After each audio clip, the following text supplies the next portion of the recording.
Hello everybody, a bit of a weird, quick video for today. Just, Klingon naming convention is weird. I'm writing a video on this ship, the D-18 Gull Destroyer thing, and it's a FASA era. It's from the Star Trek Tactical Combat Simulator tabletop role-playing game from, I want to say, the 80s. Very, very well done game. There's a very, very good website, Quiet You. Very, very good website out there full of ships and stats, and honestly, I think it has rules as well, so if you're looking for a tabletop Trek game, definitely check that out. But anyway, it's full of just D3, D4, D5, D7, D8, D9, and there's very little in common between them. And even in canon, you have these very weird, random designations. Now, of course, in universe, the explanation is that the show writers were not the best at internal consistency during the show's writing. They would just attach a name and be done. Because, you know what, you've spent 14 hours writing a script, it's due tomorrow, you really want to go to bed, so who cares if it's internally consistent with naming conventions? Just pick a random number and slap a D in front of it and you're good to go for a Klingon ship. And so you have really weird names that don't seem to bear much mind. Anyway, I've come up with a sort of off-the-cuff headcanon. We are 2 minutes in, and this video is just now getting on topic. Anyway, yes, so, sort of off-the-cuff idea.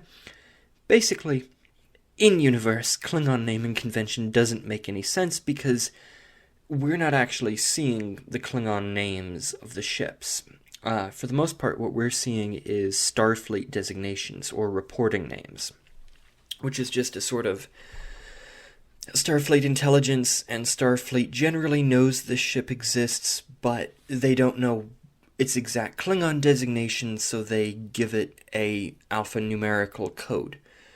This is something that you saw quite a lot in, say, the Second World War, especially with Japanese aircraft.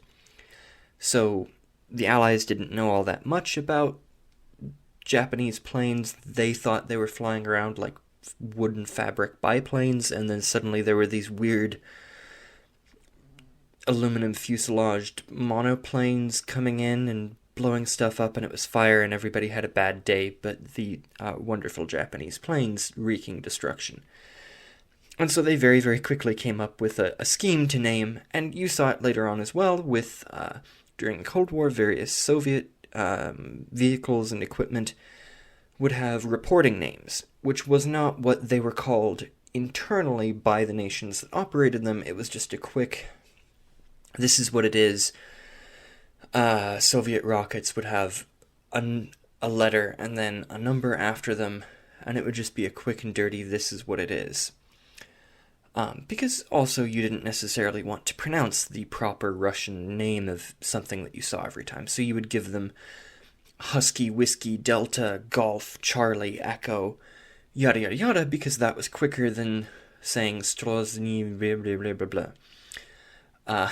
So you would do that. And I think that Starfleet is doing something similar with Klingon ships, where most people in Starfleet do not speak Klingon, Klingonese, whatever you want to call the Klingon language. But, and also, well, before the but, Starfleet isn't necessarily going to learn what the Klingons call ships because they're not tied in very well to Klingon communications or anything like that. So as a result, they would get a report of a new Klingon ship, and they would just say, oh, well, this is part of the D series, which is their mainline cruiser, or their very big cruiser, so the D7 battle cruiser. This is the attack ship E whatever, and just that kind of system. So internally, the Klingons would have a totally different designation that I'm sure makes much more sense, names in Klingon because it doesn't really make sense for the Klingons to be naming ships with Latin characters and numerals, Arabic numerals. But it does make sense if you're Starfleet, you're not quite sure what this cruiser is called, it's weird, it's coming at you, it's a very bad day for you, and you're lucky to be alive, and afterwards Starfleet says, oh, what was it? And you say, I don't know, it was new.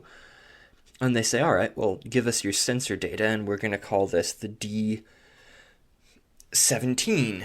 the D whatever, the D-18 in this case. So it's basically that the D designation comes as Starfleet encounters the ship, which might not be in the order in which they're introduced, because the Klingons might keep older ships in reserve inside the Empire for whatever reason, and you only see them at a later date. So it could be a very confused lineage looking at it from Starfleet's point of view. And it's also possible that on occasion this entire system is reset, so you get to having a ridiculous number of D-class ships in service, and rather than have to work through all of them and you say, well, those 4 aren't in service anymore, there's 18 D-series ships in service, but they're spread across 30 different numbers, and it makes very little sense. Instead, we're going to restart the designation, clear up all the old stuff, and we're going to start again with the ships that are in service. And that would look very, very chaotic from the outside, and it would have some logic, and it would also leave room for Klingons to have a much more consistent, sane, reasonable naming scheme, where they call their D7 the Katinga, which may or may not be its designation. That might be a different ship. We can get into that later on. But Starfleet would see the ship and say, oh, we don't know what the Klingons call it, and we're not going to ask them to find out, so we're calling it the D7, because that's easy to remember. And also, even if Starfleet knew it was the Katinga, there might be so many different pronunciations that it would be useless. And it might be confused with a similar Klingon ship called the Katanga, or something like that. You just don't know, so it would make much more sense for Starfleet to do this.